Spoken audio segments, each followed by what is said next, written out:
Elle a écrit ça comme on pose une pierre sur une tombe, mais avec un sourire. Quelques mots simples. Pas une déclaration dramatique. Pas un grand discours. Juste une phrase qui, pourtant, dit tout. Maman 2 fois, qui l'eût cru? Et là, d'un coup, la légende bascule. Parce que cette phrase, ce n'est pas seulement l'annonce d'une adoption. C'est l'aveu d'une vie entière. L'aveu que le destin ne s'est jamais contenté de lui prendre des choses. Il lui a aussi imposé d'inventer. Inventer une maternité sans grossesse. Inventer de l'amour après l'impensable. Inventer de la confiance après la trahison. Inventer de la douceur, quand tout aurait pu la rendre dure. Et à 68 ans, dans ce petit, qui l'eût cru, on entend presque une voix intérieure, plus ancienne, plus fragile, qui répondrait « Moi, je n'y croyais plus ». C'est ça, ce que nous soupçonnions tous. Pas un secret people, pas une rumeur croustillante, pas une vérité choquante. Non. Nous soupçonnions qu'elle n'est pas née lumineuse. Nous soupçonnions que sa lumière est un choix. Une discipline. Une résistance. Et si vous êtes là, c'est probablement parce que vous avez senti, un jour, devant un écran, devant une scène, devant une photo d'elle, qu'il y avait quelque chose de plus profond que le rôle, plus solide que le sourire. Alors on va remonter le fil. Lentement. Sans tricher. On va revenir à la jeune femme qui ne savait pas encore qu'elle allait apprendre, trop tôt, une chose que beaucoup apprennent trop tard. La vie ne garantit rien. Et, surtout, on va comprendre comment elle a fait pour ne pas se fermer. Comment elle a fait pour rester quelqu'un qui tend la main, alors que tant de mains l'ont lâché. Si, à un moment, une phrase vous accroche, si une scène vous serre la poitrine, si vous vous surprenez à penser à quelqu'un, gardez cette sensation. Et quand vous en aurez envie, laissez un j'aime. Pas comme un réflexe. Comme un signe discret, je ressens aussi. Parce que cette histoire-là, ce n'est pas un récit de célébrité. C'est une histoire de survie émotionnelle. Et pour la raconter, il faut revenir dans un décor qui ne ressemble pas du tout au plateau télé. Annecy. Un air de montagne qui vous nettoie les poumons. Un lac qui change de couleur selon l'heure. Des matins où le froid vous mord les doigts. Des soirs où la lumière s'étire sur l'eau comme une promesse. Dans ce cadre-là, on imagine facilement une enfance solide, presque tranquille. Une enfance qui donne une forme d'endurance. On ne sait pas encore à quoi elle servira, cette endurance, mais elle se construit, discrètement, comme un muscle qu'on entraîne sans le savoir. Et puis il y a une chose qu'on oublie souvent, les époques. Aujourd'hui, un visage circule partout, tout le temps, en milliers de vidéos. À l'époque, un visage qui passait à la télévision entrait dans votre salon comme un invité rare. Il n'y avait pas 1000 images pour le dissoudre. Il n'y en avait que quelques-unes, et donc, elle s'imprimait. Elle débute très jeune, au début des années 70. Elle apprend le jeu dans une télévision encore artisanale, où l'on sent la proximité du théâtre, où les séries sont souvent des rendez-vous de famille. Et dès le début, elle a quelque chose de particulier, une présence qui ne domine pas, qui n'écrase pas. Une présence qui rassure. Le genre de présence qui fait que, même quand elle ne parle pas, on écoute. C'est important, ça. Parce que cette qualité-là, en apparence douce, va devenir son paradoxe central. On la croit fragile, alors qu'elle est l'une des personnes les plus résistantes de son époque. Et cette résistance, elle n'a pas été construite dans les applaudissements. Elle a été construite dans une chambre d'hôpital. À 22 ans, elle tourne, elle avance, elle se projette. À 22 ans, on vit dans le futur. On se dit plus tard. On se voit déjà dans 10 ans, dans 20 ans. On imagine une maison, des enfants, des voyages, une vie qui s'étale devant soi comme une route large. Puis un jour, la route disparaît. Pas dans un accident spectaculaire, pas dans une scène de film. Dans le silence du corps. Une fatigue qui n'a pas la politesse de s'expliquer. Des signaux qu'on préfère minimiser parce qu'on est jeune, parce qu'on travaille, parce qu'on ne veut pas faire d'histoire. Et puis il y a ce moment que beaucoup décrivent de la même manière, le moment où un médecin change de voix. La pièce est la même, la chaise est la même, le néon au plafond est le même. Mais la voix du médecin n'est plus la même. Et quand la voix change, on comprend avant même les mots. Cancer. À 22 ans. C'est un mot qui, à cet âge-là, ne devrait pas vous appartenir. Il devrait rester dans les histoires des autres.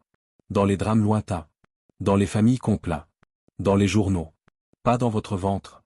Pas dans votre propre futur. À partir de là, elle entre dans ce tunnel que connaissent ceux qui ont frôlé la mort. Un calendrier qui n'est plus fait de projets, mais de traitements. Des semaines organisées par des rendez-vous. Des jours coupés par des perfusions. Des nuits où le sommeil n'est plus une réparation, mais une lutte. La chimio, ce n'est pas seulement une souffrance physique. C'est une transformation identitaire. Vous ne devenez pas malade. Vous devenez quelqu'un d'autre. Votre corps ne vous obéit plus. Votre miroir ne vous reconnaît plus. Et ce que les gens ne disent pas assez, c'est que la maladie grave vous vole aussi une forme d'innocence. L'idée que vous êtes protégé par votre jeunesse. Elle perd ses cheveux, elle perd de l'énergie, elle perd cette facilité de mouvement qui, à 22 ans, devrait être naturelle. Et à l'intérieur, pendant que le corps se bat, l'esprit se bat aussi contre une pensée qui rôde, une pensée terrifiante. Et si ça ne marchait pas?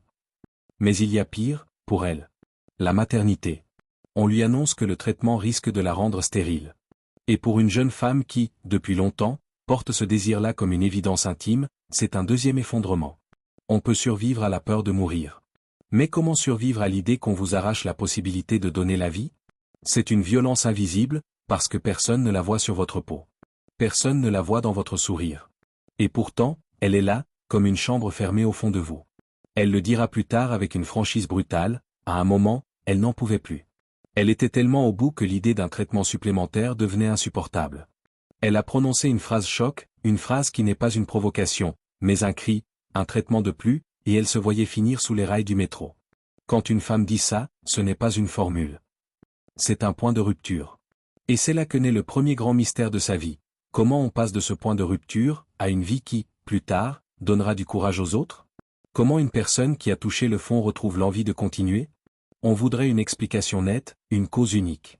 Mais la vérité, souvent, c'est un mélange. Il y a l'instinct de survie, oui. Il y a des gens autour, parfois.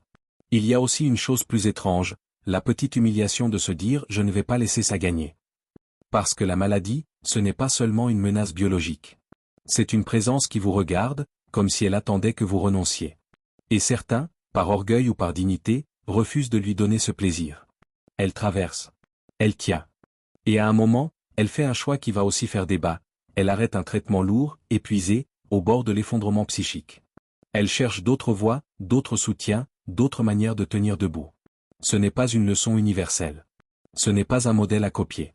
C'est un fait intime, elle, à cet instant-là, devait sauver son esprit autant que son corps. Et là, c'est essentiel de comprendre quelque chose. Le mental, dans une maladie grave, n'est pas un bonus. C'est un organe de survie. Quand le mental s'effondre, le corps suit. Alors elle se reconstruit aussi par l'intérieur. Et c'est là que la spiritualité entre dans sa vie, non pas comme un décor exotique, mais comme un outil concret. Méditation. Présence. Acceptation. Pas acceptation au sens d'abandon. Acceptation au sens de lucidité, voilà ce qui est là. Je ne vais pas gaspiller mon énergie à nier. C'est une bascule majeure. Parce qu'à partir de ce moment, elle ne cherche plus à contrôler la vie. Elle cherche à l'habiter. Vous imaginez la différence? Contrôler, c'est croire qu'on peut tout prévoir. Habiter, c'est apprendre à respirer même dans l'incertain. Et c'est exactement ce qu'elle va devenir, une femme de l'incertain. Une femme qui marche dans un monde sans garantie, mais qui marche quand même. Quand elle revient au travail, elle n'est plus seulement une jeune actrice prometteuse. Elle est quelqu'un qui a regardé la mort dans les yeux. Et ça change tout. Ça change la façon de dire une phrase. Ça change la façon de toucher un silence. Ça change la façon de jouer un regard. Elle obtient ensuite un rôle qui va marquer la mémoire collective, l'assistante sociale au grand cœur dans une série devenue culte. Une femme qui s'occupe de jeunes cabossés, qui les écoute, qui les défend, qui les pousse à croire qu'ils peuvent s'en sortir. Et là, le destin se permet une ironie. Pendant qu'elle joue une femme qui accompagne des destins brisés, elle cache en elle une fracture immense, une fracture liée à la maternité, à l'avenir, au plus tard qu'on lui a retiré. Ce rôle devient un miroir. Parce qu'elle incarne à l'écran ce qu'elle a compris dans la douleur, parfois, la seule chose qui sauve quelqu'un, c'est d'être vu. D'être entendu. D'être accueilli. Et le public le sent, même sans savoir pourquoi. Il sent que ce n'est pas une compassion de comédienne. C'est une compassion de survivante. À ce moment-là, elle devient un repère pour des millions de gens. Mais voici la deuxième illusion, celle que la célébrité installe souvent, on croit que le succès protège. Or le succès ne protège de rien. Le succès amplifie. Il amplifie votre image. Il amplifie vos contradictions. Il amplifie même votre solitude, parce que plus on vous regarde, plus on vous confond avec un personnage. Et pendant que les gens l'aiment, pendant qu'ils la remercient dans la rue, pendant que son visage devient familier, elle continue, en privé, à porter cette question, ma vie sera-t-elle toujours une suite de pertes? Parce qu'à 22 ans, elle a perdu l'innocence. Elle a perdu la sécurité. Elle a peut-être perdu la maternité. Et quand on perd autant si tôt, on se méfie du bonheur. On se demande toujours, quand est-ce que ça va retomber? C'est ce qu'on appelle, chez certains survivants, l'anticipation de la catastrophe. Ce réflexe psychologique, dès que la lumière revient, vous cherchez l'ombre, parce que votre esprit a appris qu'un coup peut tomber n'importe quand. Et c'est là, précisément, que l'amour entre en scène. Pas l'amour calme, pas l'amour raisonnable. L'amour vertigineux. Elle rencontre un pilote de course. Un homme dont la vie est organisée autour de la limite. Autour de la vitesse. Autour de ce frisson qu'on appelle risque. Et ce qui est fascinant, c'est que, psychologiquement, ça a une logique. Quand vous avez frôlé la mort jeune, vous pouvez devenir accro à ce qui vous fait sentir vivant. Le danger devient paradoxalement rassurant, parce qu'il ressemble à ce que vous connaissez, l'incertitude. L'adrénaline. La possibilité du basculement. Un amour avec un homme du risque, c'est comme vivre dans une maison construite sur une falaise. La vue est magnifique, mais vous savez que le sol peut céder. Leur relation est intense. Et elle est compliquée, parce qu'il est marié. Donc l'amour se vit à moitié dans l'ombre. Et l'ombre, ça rend tout plus brûlant. C'est un feu. Et comme tous les feux, il éclaire autant qu'il menace. Puis vient le drame sportif, l'accident qui brise la carrière du pilote. Corps abîmé. Jambes cassées. Avenir suspendu. Et là, elle fait quelque chose qui montre la profondeur de sa façon d'aimer, elle ne s'éloigne pas quand ça devient lourd. Elle reste. Elle accompagne. Elle veille. Elle soutient. Elle connaît la douleur des hôpitaux. Elle connaît les couloirs. Elle connaît l'attente. Alors elle se tient là, à son tour, comme on se tient à un bord pour empêcher quelqu'un de tomber. Mais il y a une chose que l'amour ne peut pas guérir, l'identité. Un pilote n'est pas seulement un métier. C'est une construction mentale. C'est une manière d'exister. Et quand on retire la course à quelqu'un qui est fait de course, on lui retire une partie de sa respiration. Alors il revient au danger. Autrement. Et un jour, la catastrophe arrive, il meurt dans un accident de course en mer, lors d'une compétition offshore. Et à cet instant-là, on pourrait croire qu'elle va s'effondrer définitivement. Parce qu'on ne perd pas seulement un amour. On perd un futur rêvé. On perd une possibilité de réparation de la vie.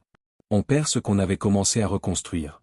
Elle dira, plus tard, une phrase qui ressemble à un bout de chair arraché. À sa mort, elle a perdu un morceau d'elle-même, un morceau qu'elle ne récupérera jamais. Ce n'est pas une phrase romantique. C'est une description. Parce que certains deuils ne se surmontent pas. Ils s'intègrent. Ils deviennent une pièce sombre en vous, une pièce que vous connaissez si bien que vous savez où poser la main dans l'obscurité. Et là, un autre mécanisme psychologique se déclenche, la peur du retour. Quand on a eu un cancer, le deuil violent peut raviver l'angoisse corporelle. Votre corps, déjà traumatisé, réagit comme s'il était de nouveau menacé. Chaque douleur devient suspecte. Chaque fatigue devient un message possible. Elle traverse ce chaos, encore. Et c'est ici qu'on touche au cœur de ce qui la rend unique, elle ne se contente pas de survivre. Elle cherche du sens. Parce qu'il y a deux manières de vivre après un traumatisme. La première, c'est de dire « j'ai eu de la chance. Passons à autre chose ». La seconde, c'est de dire « si je suis encore là, il faut que ça serve ». Et elle choisit la seconde. Mais attention, ce choix n'est pas confortable. Parce que chercher du sens, c'est regarder sa propre douleur en face, encore et encore, jusqu'à comprendre ce qu'elle vous a appris. C'est un travail intérieur. Un travail que beaucoup évitent, parce qu'il fait peur. Elle y va. Et dans ce travail, elle se rapproche encore de ce qui deviendra son refuge, le présent. Le présent comme ancrage. Le présent comme lieu de respiration. Le présent comme manière de ne pas devenir folle avec un futur incertain. Et c'est à ce moment-là que l'histoire prend une direction que le public, souvent, ne mesure pas, elle va transformer sa notoriété en outil. Pas en outil d'image. En outil d'action. Elle chante. Elle joue. Elle écrit. Et un jour, elle rencontre un homme de musique, un homme dont la voix et les mélodies appartiennent à la mémoire collective. Un homme doux, poétique, insaisissable parfois. Un homme qui semble porter en lui une adolescence éternelle, comme une manière de rester léger dans un monde lourd. Ils tombent amoureux. Ils créent ensemble. Ils deviennent un duo que beaucoup associent à une époque précise, à des étés, à des souvenirs d'autoradio, à des sourires un peu nostalgiques. Mais l'intimité n'est jamais une chanson. Dans l'intimité, il y a la question du rythme de vie. Elle, après la maladie et le deuil, a besoin de stabilité. D'une forme de maison intérieure. Lui, a besoin d'air. De mouvement. D'inspiration. D'une liberté presque organique. Et il y a une chose très humaine, très triste aussi. Parfois, deux personnes s'aiment sincèrement, profondément, mais elles ne veulent pas la même forme de vie. Alors elles se séparent. Ce qui est bouleversant, c'est la façon dont elle en parle des années plus tard. Pas avec rancœur. Pas avec ressentiment. Avec une tendresse intacte, comme si elle avait compris que certains liens se transforment mais ne meurent pas. Elle dira même qu'elle le ressent comme un frère, que son attachement durera jusqu'à la tombe. Cette phrase-là, elle dit beaucoup plus qu'une fidélité. Elle dit une philosophie, ne pas salir ce qui a été beau. C'est rare. Parce que l'être humain, quand il souffre, cherche souvent un coupable. Il cherche un responsable pour donner une forme à la douleur. Elle refuse cette facilité. Ce refus-là, c'est déjà une forme de sagesse. Vous voyez ce qui se dessine? Une femme qui aurait toutes les raisons d'accumuler des haines. Et qui, au contraire, accumule de la compréhension. Ça ne veut pas dire qu'elle n'a pas mal.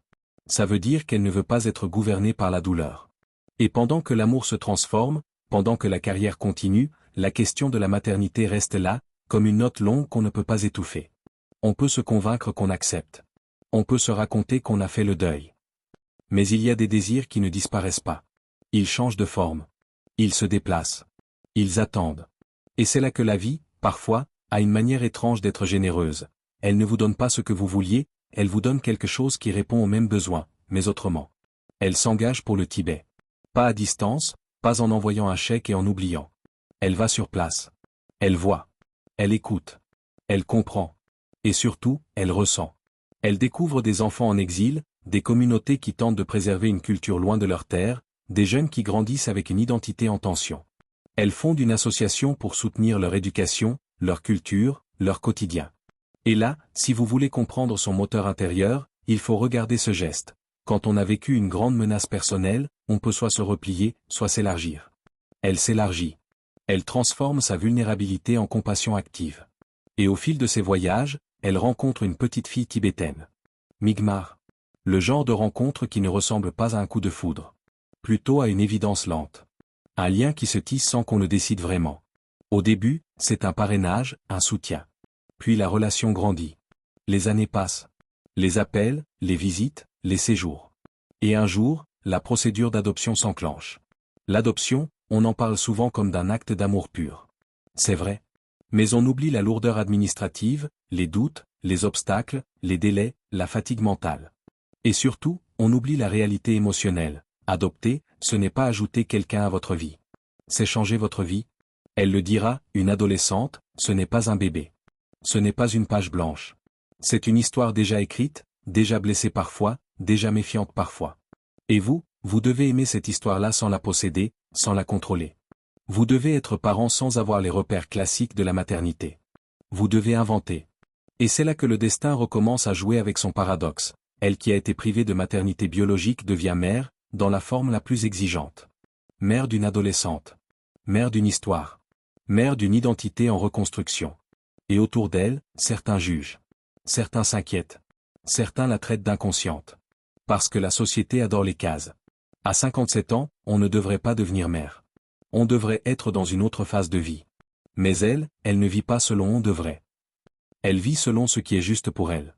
Et c'est là qu'on touche une vérité universelle, les vies les plus belles sont souvent celles qui désobéissent. Migmar arrive, s'installe, teste, bouscule, provoque, copie, aime, rejette, revient.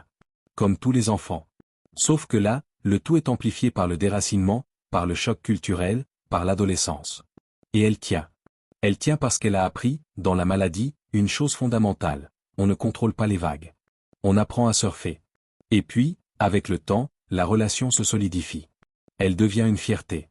Une transmission.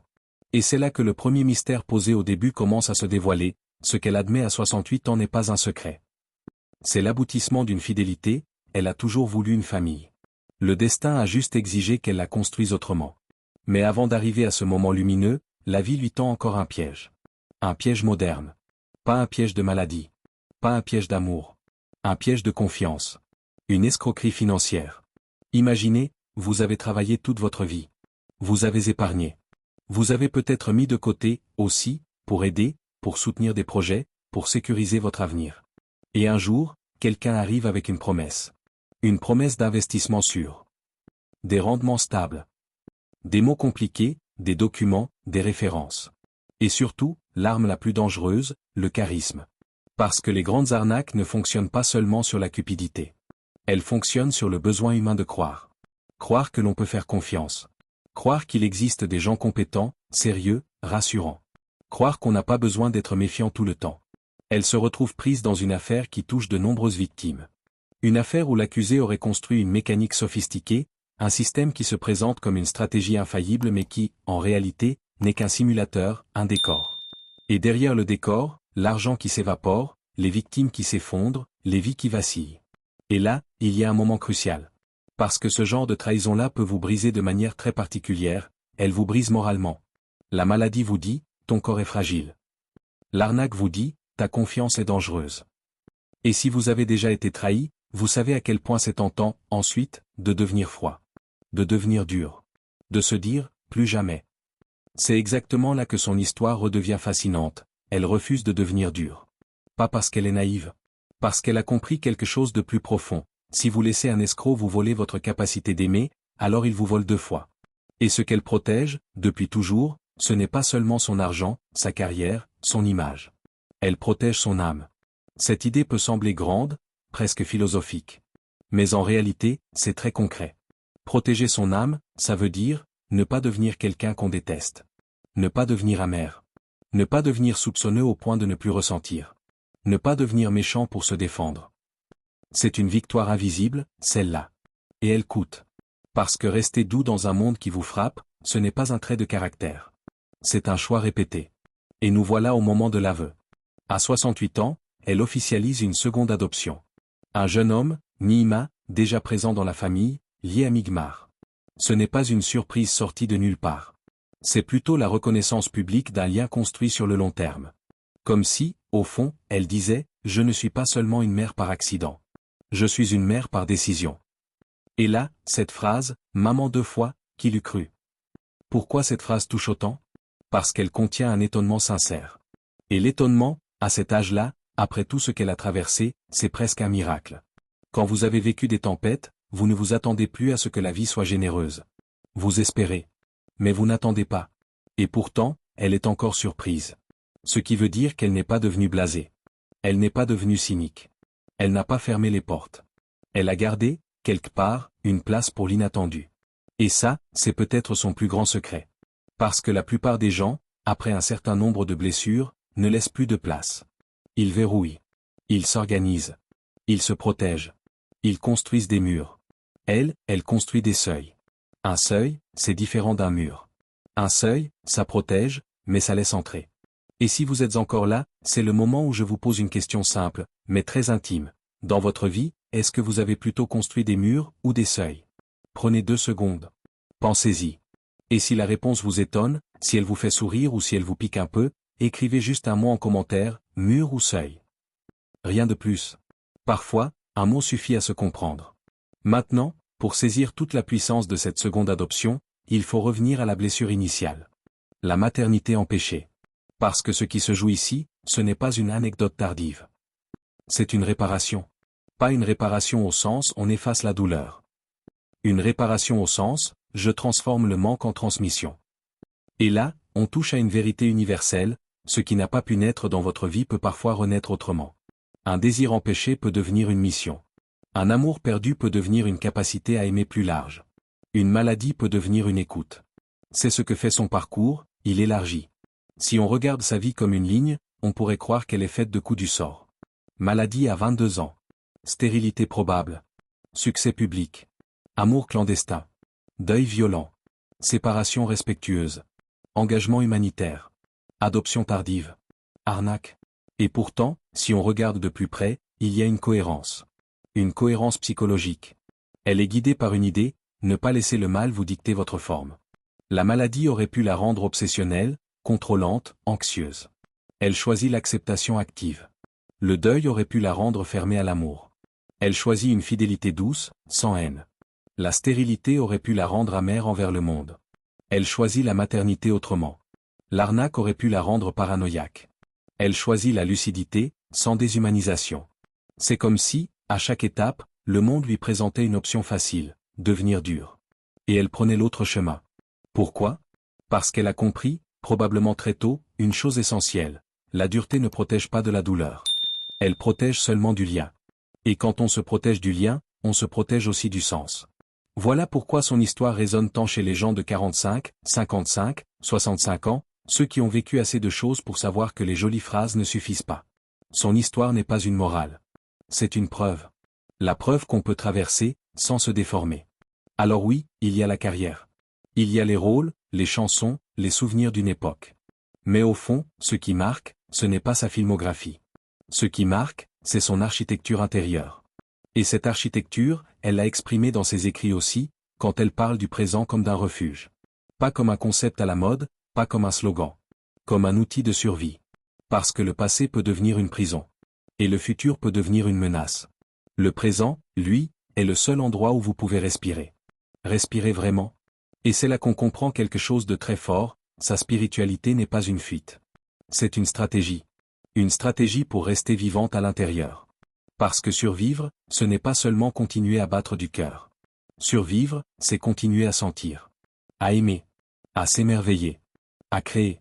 Et c'est peut-être pour ça qu'elle continue à avoir des envies d'enfant, nager avec des baleines, rencontrer des gorilles, rester curieuse, rester ouverte. L'enfance, chez elle, ne s'est pas éteinte. Elle s'est transformée.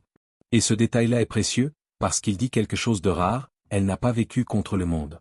Elle a vécu avec le monde, malgré ses coups.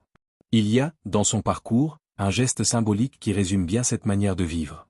À un moment, elle saute en parachute avec un drapeau tibétain au-dessus d'un lieu emblématique. Ce geste peut sembler anecdotique. Un coup de com'. Une image. Mais si on le lit autrement, c'est une métaphore parfaite de sa vie. Sauter dans le vide, en tenant quelque chose qui vous dépasse. Sauter, c'est accepter l'incertitude. Tenir un drapeau, c'est tenir un sens. Et peut-être que, depuis 22 ans, elle ne fait que ça, elle saute dans l'incertain en tenant un sens. Le sens, c'est la bienveillance. Le sens, c'est la gratitude. Le sens, c'est la transmission. Et aujourd'hui, à l'âge où certains se replient, où certains deviennent méfiants, où certains se racontent que tout est foutu, elle réunit sa famille. 2 enfants adoptés. 2 histoires. 2 preuves vivantes que l'amour n'a pas besoin de passer par la biologie pour être réel. Et c'est ici que j'aimerais vous dire quelque chose de simple. Si cette idée vous touche, si elle vous fait du bien, abonnez-vous. Pas pour gonfler un compteur. Mais parce que ce type d'histoire, dans un monde saturé de cynisme, mérite d'exister. Et parce que plus on est nombreux à écouter des récits qui réhabilitent la douceur, plus on se donne une chance de ne pas devenir dur. On arrive maintenant à la dernière partie de son parcours, l'héritage. On peut mesurer un héritage de 1000 manières. En prix. En audience. En titre.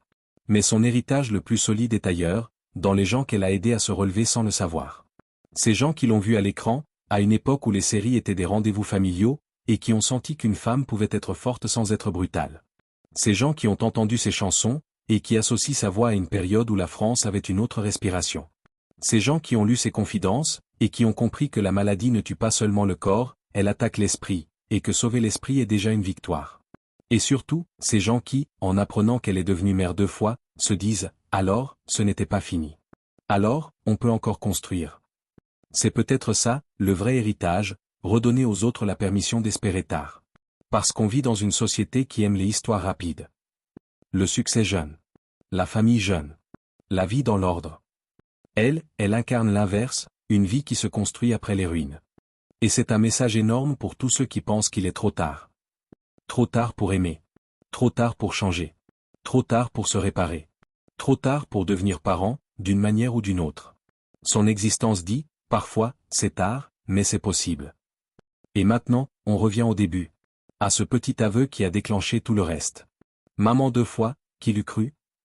On entend dans cette phrase une femme qui ne se prend pas pour une héroïne. Une femme qui se surprend encore. Une femme qui regarde sa propre vie avec un mélange de gratitude et d'incrédulité. Et c'est peut-être là, la plus belle leçon, après avoir vu la mort, elle n'a pas choisi de vivre dans la peur. Elle a choisi de vivre dans l'ouverture. Pas l'ouverture naïve. L'ouverture courageuse. L'ouverture lucide. L'ouverture qui sait que la douleur existe, mais qui refuse de laisser la douleur être la seule vérité. Alors je vous laisse avec une dernière question, et elle compte vraiment. Dans cette histoire, qu'est-ce qui vous touche le plus? Le combat à 22 ans? La manière d'aimer malgré le risque? Le deuil et la reconstruction? La maternité tardive? Ou cette décision de ne pas devenir cynique après avoir été trahi? Dites-moi en commentaire. Même une phrase. Même un mot. Et si vous avez quelqu'un en tête en écoutant ça, un parent, un ami, quelqu'un qui traverse quelque chose, partagez-lui cette vidéo. Pas pour faire des vues. Pour lui glisser, discrètement, un message, il existe des gens qui traversent, et qui restent beaux.